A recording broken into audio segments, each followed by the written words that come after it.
پر شب برات میں نازل ہوئے اور عرض کیا کہ اے محمد صلی اللہ علیہ وسلم، اس شب میں تھوڑی سی توجہ کیجئے، مجاہدہ کیجئے، عبادت کیجئے، اس رات میں حاجت پوری ہوتی ہے۔ پھر دوبارہ جبریل آپ کے پاس ہے اور عرض کرنے لگے، اے اللہ کے حبیب، آپ کو اور آپ کی امت کو بشارت ہو، اللہ پاک نے مشرک کے علاوہ سب امت کو بخش دیا۔ اور پھر فرمایا آپ سر اٹھائیں۔ آپ نے سر اٹھایا تو کیا دیکھتے ہیں؟ جنت کے دروازوں پر ایک دروازہ، سب دروازے کھلے، اور فرمایا آسمان کے دروازے کھلے ہیں۔ اور اب سنیں، آسمان کے دروازے کھلے ہیں، اب ہو کیا رہا آگے سنیں۔ پہلے دروازے سے فرشتہ پکار رہا ہے، اس شب میں رکوع کرنے والوں کو خوشخبری ہو۔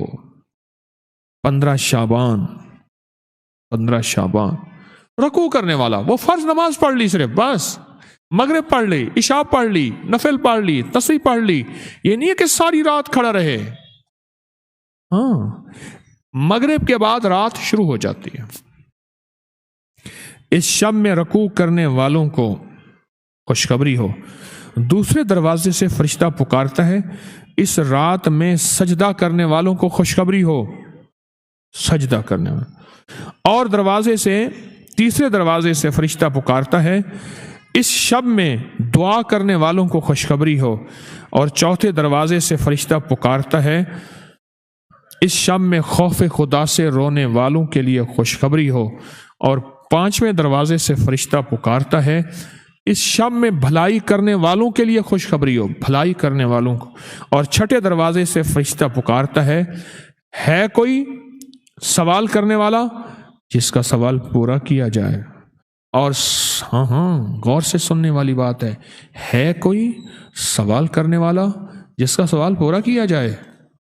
اور 7ویں دروازے سے فرشتہ پکارتا ہے کوئی اللہ سے معافی مانگنے والا، مغفرت چاہنے والا جس کی ہم مغفرت کر دیں۔ میں نے پوچھا، میرے آقا فرماتے ہیں جبریل سے، جبریل یہ دروازے کب تک کھلے رہیں گے؟ تو جس نے کہا طلوع فجر تک، طلوع فجر تک، جب فجر طلوع ہوگی اس وقت تک دروازے کھلے رہیں گے۔